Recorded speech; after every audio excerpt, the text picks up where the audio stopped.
Good morning and welcome to the FIFA World Cup show brought to you by Dafa News. Hi, I'm Sunil Yashkalra and today is a crucial day.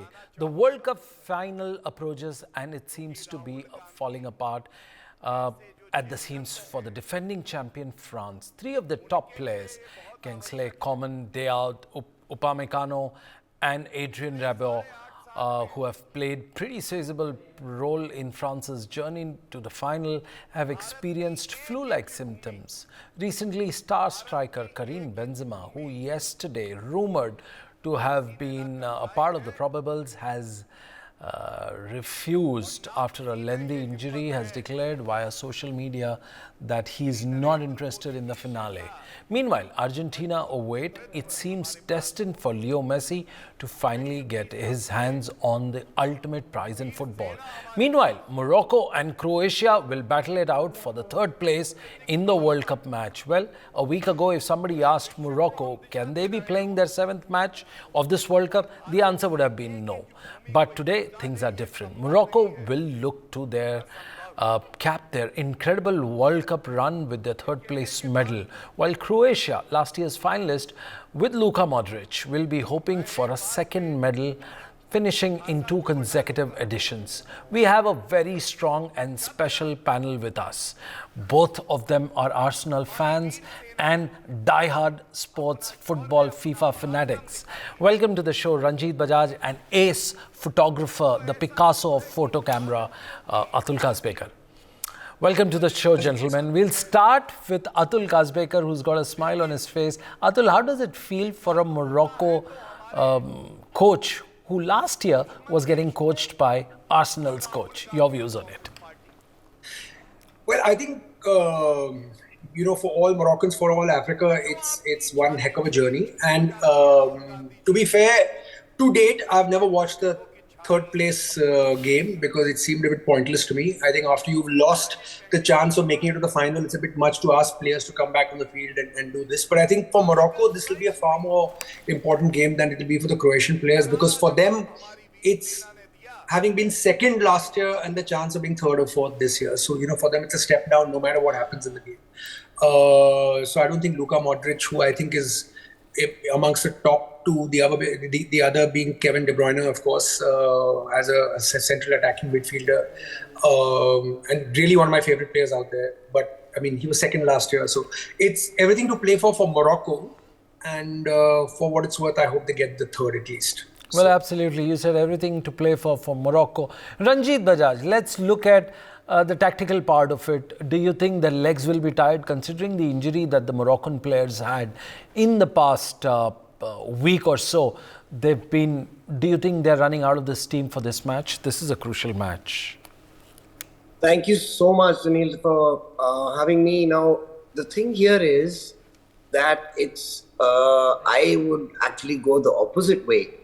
I would actually say it's a bigger match for Croatia because this is their golden generation and this is the last chance, and the coach has been saying that, and so is Luka Modric, by the way. This is his last World Cup as well. Yes. And looking at Morocco, if it had been full strength, I would have actually favored Morocco to win. But Morocco has, as the coach said, they had players who have a 60 to 70% even while playing in the semi-final. So the injuries have got worse. They've got more people on the bench. And on top of that, he's even said that I am going to be giving chances to the players who have not even got a single minute of game time in the World Cup because they deserve it, because they've been great team squad players. It's great. So they're going to get in. But what I love about this match is the fact that the last 10 World Cup finals have produced on an average of 2.5 goals. And the third and the fourth place match have produced on an average of 4.1 goals. So even the defensive teams just are not playing under any pressure and they go all out and play. And you'll see a very open match. You will not see any where tactics are concerned, defensive blocks and all that stuff. They'll go at it. I mean, it'll be a very good, thrilling match for us all, the fans, to see. Well, you've made an interesting point. I'll come back to Atul Kazbekar, because he's been rooting for Morocco ever so long. We've been seeing his Twitter handle. Do you think, and you've also followed English Premier League very closely, do you think Hakim Ziyech has been urged to leave Chelsea because he's not been utilised properly? I mean, this is a team that requires a little pat on the back, little confidence, little love, care and admiration, and these players are going to give 100%. Do you think Chelsea has messed up with this particular player, Hakim Ziyech we are talking about? Well, I think historically you find some people end up playing a little better for country than club, and sometimes the other way around. I think what happens with Ziyech is here, he's very clearly the main man and the guy who's going to make things happen. You know, he knows the responsibility is on him. At Chelsea, he's one amongst a forest of superstars that, you know, Abramovich in his day had thrown money at. I couldn't resist throwing that in. That's a cheeky remark coming from an Arsenal fan to Chelsea, but that's okay. We'll let it pass. Go on. Yeah. So you know, so I think here he knows that the guy who is going to pull the strings, who's going to make something happen, who has the big responsibility on him, is Hakim Ziyech. You know, and it's not the case at Chelsea. So, and one very interesting thing is that I believe that whatever money he's got from the Football Federation of Morocco to play for his country, he's never kept a single cent. He's always donated it to children's charities and to grassroots football growth. So you can see that it means a lot to him. It's not a financial thing and whatever. So I'm sure he puts in another 2, 3, 5, 10% and leaves his heart on the field each time he's out there. Well, that's the zakat as they call it. But taking a step back, Chelsea hasn't stopped in there. They're even eyeing Amrabat to be a part of their thing. Do you think they'll again bring in a great talent and let it rust like usually the coaches in the EPL do? Is that what you think will happen to Amrabat if he was to hypothetically shift to Chelsea? Atul, your thoughts? No, I don't think so, because I think, in fact, I think the French Premier Macron went to their room and apparently told the whole squad that you know, Amrabat is the best midfielder in the World Cup right now. So, I mean, regardless of what the French Premier thinks, it's clear as day that the guy is a dynamo. He's like N'Golo Kante 2.0, you know, where he's been playing, and it's like two guys at the same time, you know, and it's in one body. So I'm sure there's going to be a run for his signature come the transfer window. I would presume that would be in the summer, because I can't see Fiorentina letting him go right now in Jan. So. Absolutely, he's their star player. I hope now we've managed to get more than 4.5 names of the Moroccan players, including their coaches. Now, they'll be a global phenomenon. Atul, your thoughts on it? No, for sure. I think, you know, I mean, for example, it would have been interesting to pick them as bargains earlier, you know, than to pay top dollar once they're discovered. You know, then, I mean, anyone can do that. But I think what would be interesting now is, I think, you know, smart clubs out there should extend their scouting networks in areas like this, where you can find a gem, you know, for a song, and then develop that player into becoming a rock star for their own team, or then maybe sell him for a massive profit, you know, in the future. So, for example, I think Edu's been doing that in Brazil. I mean, no surprise. But, you know, so Martinelli was acquired for 6 million. And I think Marquinhos, who also looks very good but needs some time, you know, like Gabriel Martinelli did, I think came in for 3 or 4. So, you know, I mean, that's ridiculous, you know. So I mean, imagine getting Amrabat for sub 10.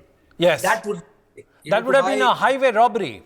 Yeah. So, but I mean, you needed to have then taken the guy, blooded him for 2 years in the team, you know, put up with a few mistakes to know ki yaar isme hai, you know, you're going to. I think Arsene Wenger had said that you know, very often I'll give a chance to the young player, and he is going to make a certain amount of mistakes that you will on the pitch, but unless I put him out there, he's not going to get better. So, you know, so you'll have to live with the mistakes, knowing fully well whatever. So I think, for example, Bukayo Saka, it is plain to, you know, and he was easily the best player on the pitch and the only attacking threat for England in open play in the France game. So that's interesting. Ranjit, let's deep dive into today's the third place match. You said earlier there was no interest to people across the world what the third and the fourth match looked like for the classification. But for Morocco, they will give their 100%. But let's look at the duel on the screen that is coming right now.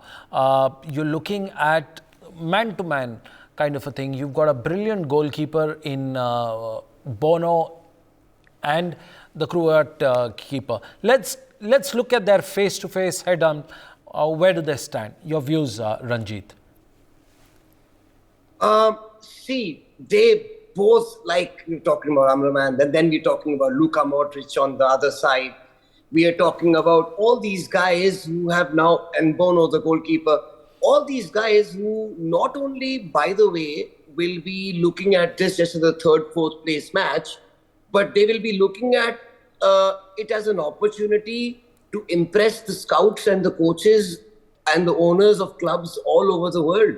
Right. Because another top-class match, if not by 2 billion, at least by half the number of fans who will be watching the final will be watching this match as well, because it's a showpiece finale. So I think it's a great opportunity for people, like, for example, the great Fontaine, who scored 13 goals for France and still holds the record for France. He played the third, fourth match against Belgium and he scored 4 goals, and he's still got that record of 13 total number of goals. Last question, do you think will Luka Modric play tonight? Definitely. He will definitely play, and I really think he will have a very big effect on the match. 30 seconds. What is your thought? What is the scoreline? And then we'll move on to Atul for his final take. I would say, I would actually say 2-2 and Croatia winning in extra time. Atul Kazbekar, your closing thoughts on this. Are you going with your heart or are you going with your mind? I think like Morocco will nick this, and they will probably be like a 2-1 kind of scoreline in regular time. Oh, brilliant. I think Atul Kazbekar is going with his heart. Last time he went with his mind. The chemical engineer in him actually got it down. So that's all we had time for. We had this brilliant conversation between two of the tactical minds and super fan Atul Kazbekar and Ranjit Bajaj. That's all we had time for. Please stay tuned for more news, views and reviews. We'll be back after a short commercial break. Don't go anywhere else. For more such videos, subscribe to the NewsX YouTube channel, hit the bell icon.